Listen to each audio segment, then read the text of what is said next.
Hey everyone, welcome back to our YouTube channel. We have a really exciting video today, but first, I'm Rachel. And I'm Jessica, and we are the Occupational Therapy Assistants with Harkla. So today we are talking about a 5-step recipe for sensory diets. And the reason why we're laughing about this is because so commonly we hear the question of, is a sensory diet related to food? And so today we're kind of doing the play on words and we're going to call it a recipe for a sensory diet. This is what you need to know and understand if you are going to do a sensory diet with your child, your students, your clients, whoever you are watching. The first step in your sensory diet recipe is going to be to understand what a sensory diet is. Like Rachel said, it's not necessarily related to food, although food can be included in your sensory diet. But a sensory diet is essentially the sensory activities, the activities you do in order to help you feel cool, calm, and collected. Yep. Our goal with educating everyone here, our podcast, our courses, is to teach you to adapt a sensory lifestyle, a sensory perspective.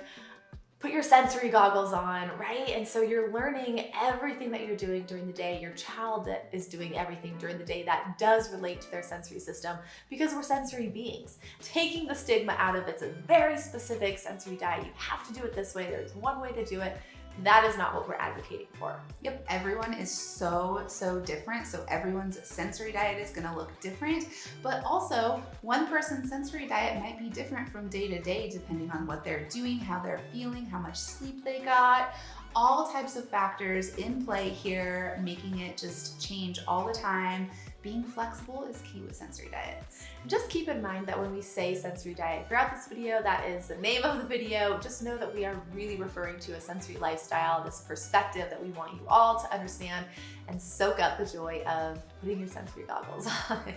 Step number 2 in your sensory diet recipe is going to be to identify your child's sensory preferences. Now, these are the sensory activities that your child seeks out. Do they love to jump and crash? Do they love to spin? Do they love to run? Do they love to eat really salty foods? Put your sensory goggles on and identify what your child seeks out, what they love, what makes them feel good. You can also see what they avoid as well, because on the flip side, some kids, adults as well, avoid movement, avoid certain sounds, avoid textures as well. So there are a couple of ways to identify how your child prefers the sensory input and what their sensory needs are. And the first one is a standardized assessment that an occupational therapist would do if you are seeing a therapist. So they will do something like the sensory processing measure, the sensory profile, and that is a standardized assessment that explains exactly what those sensory needs are on a day-to-day basis based on what you, the parent, caregiver, teacher, therapist, whatever you put in there. You can also use free resources online to like checklists to identify those sensory needs and sensory preferences. And Sensational Brain has a great resource for this. There's a couple of different options based on the child's age. And so we will link that down in the description so that you can go get that right now.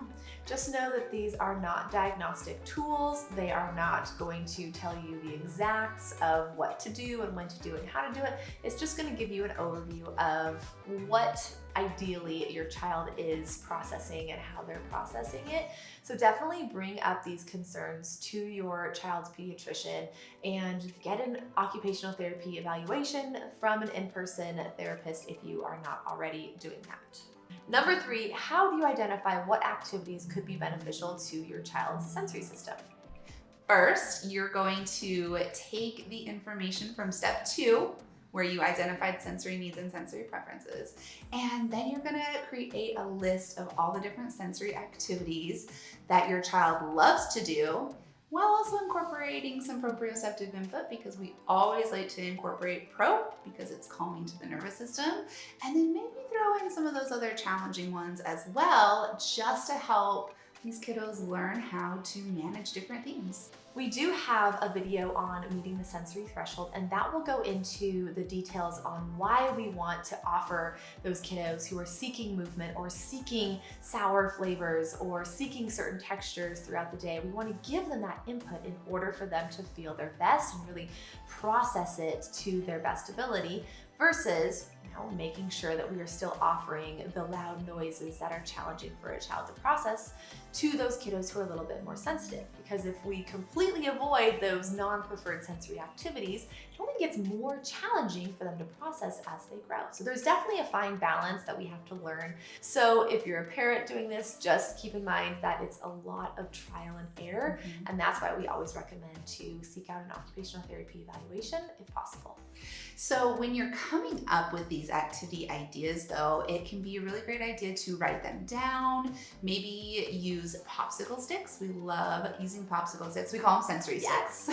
And writing the sensory activities on these popsicle sticks and maybe organizing them based on what type of input they give. So you can have all of your movement activities in one jar, and you can have all of your calming heavy work activities in another jar, and you can use those sensory sticks from those two jars to create that sensory diet.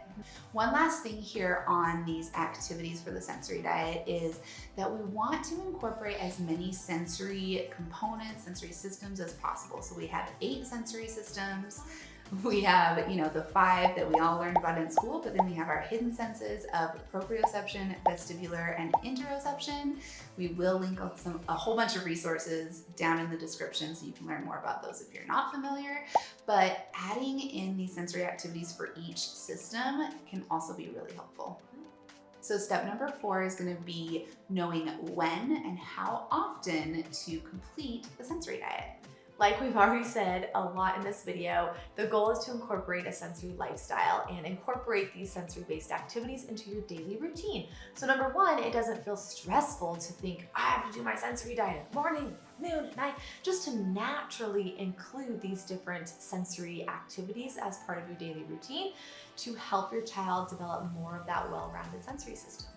Because the goal of the sensory diet is to help your child feel calm and regulated and happy, identifying when your child has challenges is going to be a great way to do this. So is your child dysregulated when they come home from school? No matter what the child is going through, I feel like they all struggle. I struggled as a kid coming home from school. I was hungry, I was tired, my brain was fried. So having this opportunity of just, drawing 2 sticks out of the jars and doing those activities first thing when we get home can be really helpful to regulate their nervous system, to prepare them for, doing their homework or going outside to play or having a snack and just participating.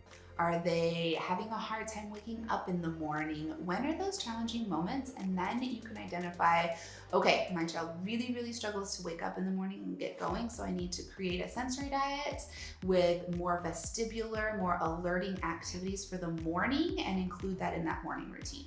Make sure you're including the child, if possible, in choosing what sensory activities they're going to complete. So one of the tools we love is BrainWorks. It's also from Sensational Brain, but it has picture cards of different activities that you can incorporate into your sensory diet. So if your child is verbal, if they're pre-verbal, if they're non-verbal, then you can have them look at the cards, maybe select which one they want to do and stick it on the chart. So that way they can pick out the 5 different activities they're going to do. You set a timer, boom, and then they go through those activities. And you can help as much as you need to help depending on the child's unique needs. But that's a great way to, like Jessica said, get started in the morning, jumpstart the sensory system, wake up. It's like adults, we've got to get our workout in, we've got to get our coffee, our breakfast. So keep that in mind for our kids as well. So just remember that sensory diets are meant to be flexible. Use them when and how often your child needs to feel happy and calm and regulated. Transitions, meal times, those types of activities during the day are great times to incorporate those sensory diet if your child needs it. Number 5 of our sensory diet recipe is to review and modify the sensory diet. We've said it a couple of times, we're gonna say it one more time. Sensory diets need to be flexible, and you are gonna have to modify them on a daily basis or a weekly basis, just depending on what your child's going through, what they're doing during the day, how they're feeling, how they're sleeping, how they're eating. All of these are factors, even like if they're not feeling well, maybe they're coming down with a cold, you're gonna have to modify the sensory diet. So just know that you have your child's sensory preferences and needs, you know what they are. Hopefully you can, if you're able to teach your child as well, that's the best way to go about it, is teach them about their sensory needs. You have your list of all sensory activities, and you can pull from that as needed and change it whenever you need to. We do highly recommend you start journaling what you're noticing with your child. So journal whether they pooped or not today or yesterday, maybe they're constipated. Journal their sleeping habits, the moon, believe it or not. Whether you believe it or Yeah. Think about how much they have eaten during the day. Is their nutrition good? Have they had food dye? Maybe they're sensitive to gluten or dairy. Write down for a solid week how things are going and what you're noticing, and really look at those subtleties and try to come up with a pattern of their sensory needs. So maybe on the day that they had red food dye from cupcakes that they had at school, they came home and they were totally bouncing off the walls and just wild. So we can recognize maybe that wasn't necessarily a sensory challenge they were having, it was related to something that they ate. Or maybe they're really grumpy and frustrated and they have a short temper because they haven't pooped in 3 days, right? I mean, these kids struggle with these things, and we need to be able to take that into consideration, that even for us as adults, when our routine is off, when these things are different, we're not eating good and we're not drinking enough water, it can 100% affect our sensory system and how we're regulating our bodies and feeling throughout the day.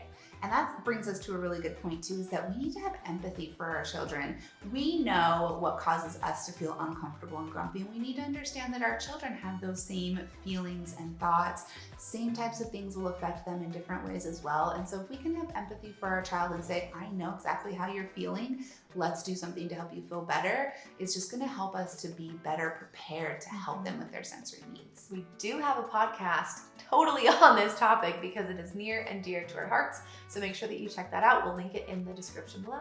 Now that we've given you our 5-step recipe for sensory diets, we want to let you know that we do have some other resources if you're ready to continue building your sensory diets. We have a free sensory diet webinar that is going to be down in the description, and then we do have a full-length sensory diet digital course. And these really give you lots of activity ideas, because sometimes that's the hardest part, is coming up with those sensory activities. And so in the webinar and the course, we give you lots of ideas. Just keep in mind, we do highly recommend getting a sensory diet from a therapist who you are seeing in person that is working with your child, because nothing beats in-person therapy services.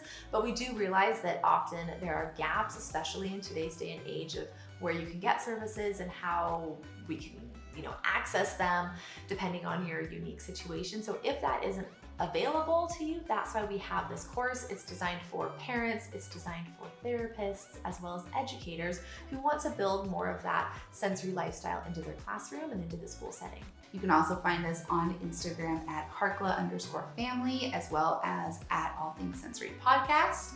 Take some videos and share them on Instagram with us. We love seeing it. Okay, thank you so much for hanging out with us today. And if you have questions, you can leave them in the comment section below, and we will see you next week.